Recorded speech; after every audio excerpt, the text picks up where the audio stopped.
हाय, आज के हम इस वीडियो में पढ़ेंगे रेस्पिरेटरी सिस्टम के बारे में। रेस्पिरेटरी सिस्टम का मेन काम होता है ऑक्सीजन शरीर के अंदर ले जाना और कार्बन डाइऑक्साइड को बाहर ले जाना।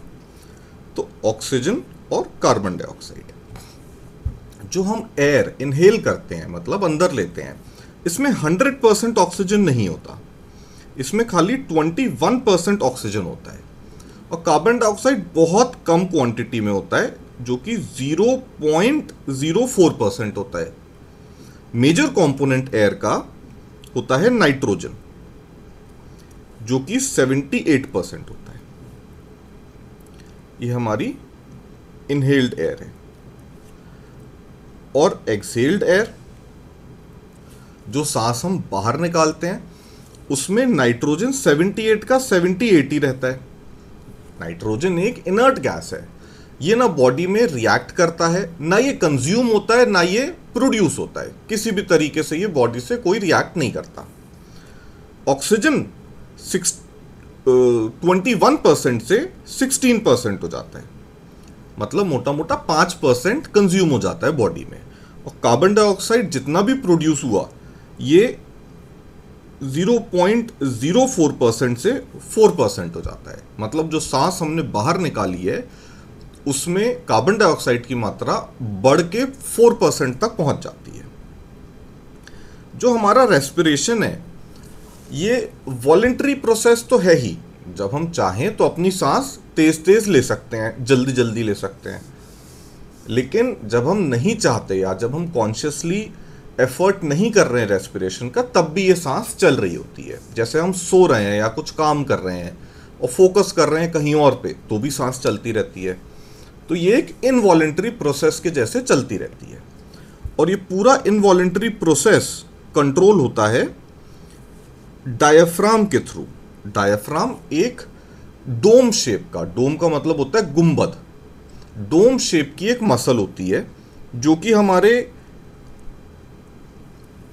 चेस्ट को एब्डोमेन से सेपरेट करती है। मतलब चेस्ट और हमारा एब्डोमेन यानी कि पेट, उन दोनों के बीच में एक मसल है जिसका नाम होता है diaphragm.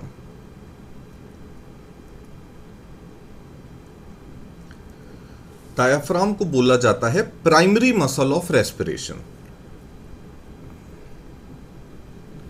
Primary muscle of respiration. जब हम प्राइमरी मसल ऑफ रेस्पिरेशन बोलते हैं इसमें दोनों चीजें कवर्ड होती हैं, सांस अंदर लेना इनहेलेशन और सांस बाहर छोड़ना यानी कि एक्सपिरेशन, इनहेलेशन या इंस्पिरेशन। तो इंस्पिरेशन एक्सपिरेशन दोनों की primary muscle, main muscle diaphragm होती है। अब जैसा हमने बात करा ये एक वॉलंटरी नहीं इनवॉलंटरी प्रोसेस भी है। तो इनवॉलंटरी प्रोसेस में हमारा ब्रेन जो होता है उसका एक पार्ट होता है यहाँ पे ब्रेन स्टेम में, मेडुला ऑब्लोंगेटा। ये पूरे टाइम हमारे लंग्स को और डायफ्राम को इंस्ट्रक्ट करता है सांस लेने के लिए। तो ये हमारा बेसिकली रेस्पिरेशन का रेगुलेशन में हेल्प करता है, रेगुलेशन में हेल्प करता है। इसके अलावा एक होती है phrenic nerve. Phrenic nerve is also responsible for respiration. Phrenic nerve ही आके डायफ्राम को इंस्ट्रक्ट करती है कि आपको सांस लेना है या रोकना है, वॉलंटरी हो या इनवॉलंटरी हो। फ्रेनिक जब भी आप टर्म पढ़ें आप समझ जाइएगा कि ये डायफ्राम से रिलेटेड है। जैसे डायफ्राम की आर्टरी को बोलते हैं फ्रेनिक आर्टरी और वेन का नाम भी फ्रेनिक वेन होता है। तो तीन चीजें, diaphragm primary muscle of respiration, medulla oblongata respiration का रेगुलेशन, और फ्रेनिक नर्व जो करती है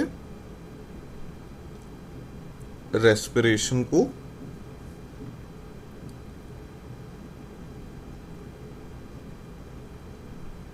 रेगुलेट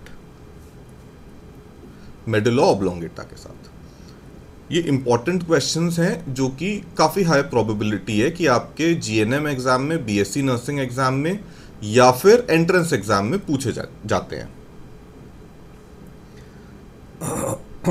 अब हम पढ़ते हैं कि लंग्स की या रेस्पिरेटरी पूरे ट्रैक की एनाटॉमी क्या होती है। तो एयर हम अपनी नोज से इनहेल करते हैं, ये पार्ट होता है नोज, इसको नेजल कैविटी भी बोल सकते हैं।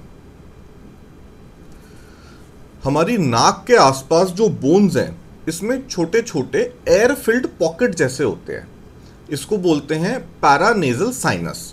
क्योंकि ये नाक के आसपास है तो para nasal sinus. 4 left side होते हैं, 4 राइट साइड होते हैं, तो टोटल 8 होते हैं पैरानेजल साइनस। इसके बाद आता है फेरिंग्स। फेरिंग्स के बाद होता है लेरिंग्स। लेरिंग्स के अंदर ही वॉइस बॉक्स होता है, यानी कि वोकल कॉर्ड्स होते हैं जो हमारी आवाज बनाने में हेल्प करते हैं। उसके बाद होता है ट्रेकिया। ट्रेकिया यानी कि विंड पाइप, आम भाषा में इसको विंड पाइप भी बोलते हैं। और ट्रेकिया आगे जाके ये 2 पार्ट में डिवाइड करता है, इसको बोलते हैं ब्रोंकस। अब ब्रोंकस के बाद लंग्स के अंदर जो सांस का पाथवे है, रेस्पिरेटरी पाथवे है, ये पूरा पेड़ के जैसा डिवाइडेड होता है। तो इसके कई ब्रांचेस होते हैं, इन ब्रांचेस को बोलते हैं ब्रोंक्यूल्स। और जैसे पेड़ के आखिरी में पत्ता लगा होता है, पेड़ के जितने भी ब्रांचेस हैं सबके एंड में एक पत्ता होता है, ऐसे ही इसके एंड में होता है एल्वुलाई। अगर हम एक छोटा सा पोर्शन लेके उसको एनलार्ज करें तो वो कुछ ऐसा दिखेगा। ब्रोंक्यूल तक हमने पढ़ लिया। ब्रोंक्यूल के बाद जो ये स्ट्रक्चर दिख रहा है, ये कहलाया जाता है एल्वुलर डक्ट, जिसके अंदर आप ये 2 ब्लड वेसल देख रहे हैं, एक रेड एक ब्लू। ये होती हैं पल्मोनरी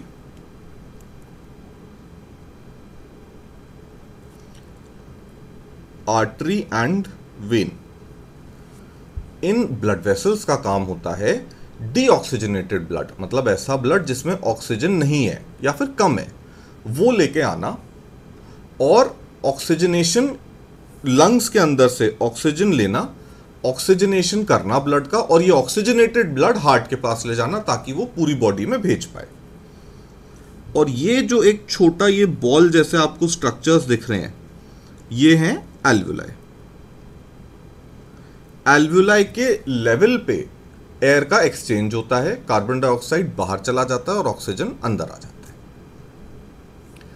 इस वीडियो में हम आगे अब पढ़ेंगे कि हर एक पार्ट की एनाटॉमी की थोड़ी थोड़ी डिटेल्स और उनका क्या फंक्शन है। फिर हम पढ़ेंगे क्या क्या इन्वेस्टिगेशन करे जाते हैं रेस्पिरेटरी सिस्टम की डिसीजेस को पकड़ने के लिए, क्या क्या प्रोसीजर्स होते हैं और क्या क्या डिसीजेस होती हैं रेस्पिरेटरी सिस्टम की और उनको कैसे मैनेज किया जाता है।